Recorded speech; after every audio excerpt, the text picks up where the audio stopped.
అవినీతికి దేవుడు లేడా? అయోధ్య ఆలయంలో 100 కోట్లు తినేస్తే దానిని ఏమనుకోవాలి? గుడిలోనే అవినీతి ఎక్కువ జరుగుతోందా? రామమందిర నిర్మాణంలో అవినీతిపై జరుగుతున్న వ్యవహారాలు చూస్తే ఆశ్చర్యం వేస్తుంది. హిందూ రక్షాదళ్ పేరిట ఒకతను అంటాడు, హిందువుల డబ్బు హిందువులే తింటే తప్పేంటి అట. ఎక్కడ విచిత్రం అండి? హిందువుల డబ్బు హిందువులో తింటే తప్పేంటి అంటే, ఇప్పుడు హిందూ ఇంట్లో దొంగలు హిందువులు పడతారు, దొంగ కూడా హిందువు, బాధితుడు హిందువు, ఓకేనా? నేరం చేసిన వాడు హిందువు, నేరానికి గురైన వాడు హిందువు, అత్యాచార బాధితుడు హిందువు, అత్యాచార నిందితుడు హిందువు. కేసులు ఉండద్దా? భారతీయ న్యాయ సంహితకు కొత్త అర్థాన్ని చెప్తున్నారు. మతము నేరము రెండు, మతం ఒకటైతే నేరం కాదు. ఇది ఎక్కడి భారత శిక్షా స్మృతి, ఇండియన్ పీనల్ కోడ్, భారత న్యాయ సంహిత, ఇవన్నీ కొత్త సిద్ధాంతాలు చెప్తున్నారు. సో అసలు ఇంకా ఎక్కువ నేరం కదా అది. నీపై నమ్మకంతో ప్రజలు విరాళాలు ఇస్తే ప్రజల నమ్మకాలు వమ్ము చేయడమే కాదు, దేవునిపైన ప్రజలకున్న విశ్వాసం పైన దెబ్బ కదా. ఇప్పుడు దేవుని పేరిట దైవ కార్యానికి ఎవరు అపవిత్రతను చేకూరుస్తున్నారు? అందుకే నేను చాలాసార్లు అన్నాను, రాజకీయాలు మతము కలిస్తే మతానికి రాజకీయ స్వభావం అంటుతుంది తప్ప రాజకీయాలకు ధార్మిక స్వభావం ఎప్పుడు అంటదు. అందువల్ల రాజకీయాలు మతాలు దూరంగా ఉండాలి. ఇప్పుడు ఆధునిక వెస్టర్న్ సొసైటీస్ కూడా చాలా కాలం ఈ ఘర్షణ పడి చివరకు రాజకీయాలు మతము దూరంగా ఉన్నాయి. అందువల్ల ఇలా రామమందిర నిర్మాణంలో జరిగిన అవినీతి చూస్తే దేవుడి పేరిట ఏ స్థాయిలో దొంగతనాలు జరుగుతాయో దీన్ని బట్టి అర్థమవుతుంది.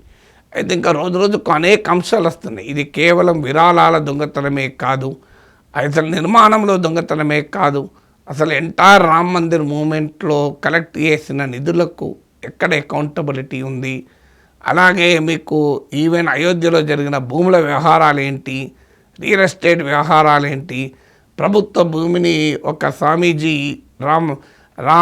రామ్ మందిర్ ట్రస్ట్కు 23 కోట్లకి అమ్మాడని చెప్పి ఇప్పుడు తాజాగా వార్తలు వస్తున్నాయి. డిస్ట్రిక్ట్ మెజిస్ట్రేట్ దాన్ని ప్రభుత్వ భూమిని ప్రకటించాక ఆ డిస్ట్రిక్ట్ మెజిస్ట్రేట్ సభ్యుడిగా ఉన్న ట్రస్ట్కు 23 కోట్లకు అమ్మారని. సో ఈ భూముల కొనుగోలులో కూడా అనేక కుంభకోణాలు జరిగాయి, చేతులు చాలా మారాయనట్టున్నారు. అలాగే రామమందిర నిర్మాణ విరాళాలలో దొంగతనం జరిగినవైన సంకేతాలు వచ్చినాక కూడా ట్రస్ట్ యాజమాన్యం రియాక్ట్ కాలేదు. Even state bank of India ఈ డొనేషన్లు మెయింటైన్ చేసే ఎస్బీఐ కూడా ఈ డొనేషన్ల కౌంట్ చేసే స్టాఫ్ పైన చర్యలు తీసుకుంది. ట్రస్ట్ కొంతమంది కంప్లైంట్లు ఇచ్చినా కూడా ట్రస్ట్ పట్టించుకోలేదని కూడా కంప్లైంట్స్ వస్తున్నాయి. ఇప్పుడు ఆ చెంపత్రాయ్ అని ట్రస్ట్ కార్యదర్శిని మీకు బీజేపీ సంఘ్ పరివార్కు అనుకూలంగా ఉన్నవారే టార్గెట్ చేస్తున్నారు. అంటే దీన్ని బట్టి పెద్దవారిని ఎవరినో కాపాడటానికి బలిపశుగా చెంపత్రాయని చేస్తున్నారన్న అనుమానాలు, ప్రశ్నలు కూడా వ్యక్తమవుతున్నాయి. అందువల్ల ధర్మము దేశం కోసం, ధర్మం కోసం అన్నప్పుడు మరి ధర్మానికి జరుగుతున్న ఈ ద్రోహాన్ని ఎవరు చెప్పాలి? ఇలా హిందుత్వకు నిజంగా ప్రమాదాన్ని ఎవరు తెచ్చిపెడుతున్నారు? లౌకికవాదులు తెస్తున్నారా? హిందుత్వవాదులుగా చెప్పుకునేవారే కదా ఈ పనంతా చేసింది. లౌకికవాదులు ఎవరు లేరు, ఇతర మతస్థులు ఎవరు లేరు. ఇతర మతస్థుల్లో ఇది ఏ రకమైన భావన కలుగుతుంది? హిందూ మతం పైన, హిందూ ధర్మం పైన భక్తులు విరాళాలు ఇవ్వాలంటే భయపడే పరిస్థితి రాదా? భక్తులు ఇంతకన్నా దారుణమైన దోపిడీ, సాక్రిలీజియస్ అంటారా, ఇది మతం అపవిత్రతను చేయడం కదా. ప్రధానమంత్రి ప్రతిదానిపైన ట్వీట్ చేస్తారు. నెమలితో తన గార్డెన్లో నెమలికి ఆహారం వేస్తే ఆ ఫోటో ట్వీట్ అవుతుంది. ఆవును సాకితే ట్వీట్ అవుతుంది. ఏదైనా టూరిస్ట్ ప్లేస్కి వెళ్తే అక్కడ టూరిస్ట్ చేస్తారు.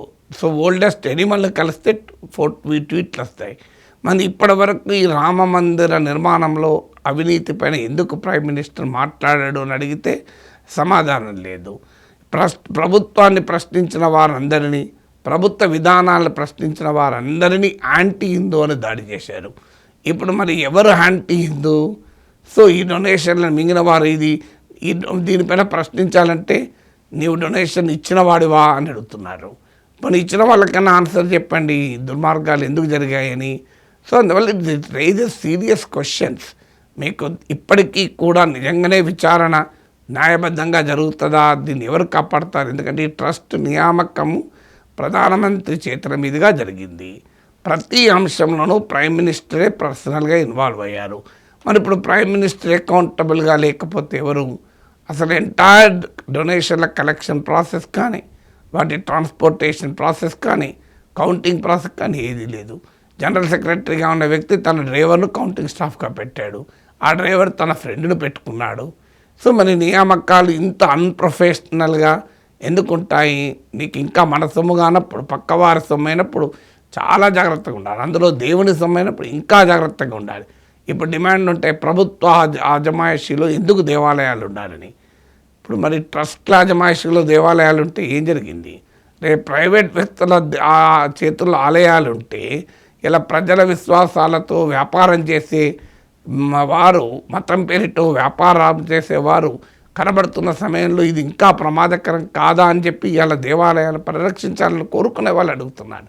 అందువల్ల ఇది ఇంకా ఎక్కువ సమస్య కదా అని, అందువల్ల ఇది అనేక ప్రశ్నలు రైజ్ చేసింది.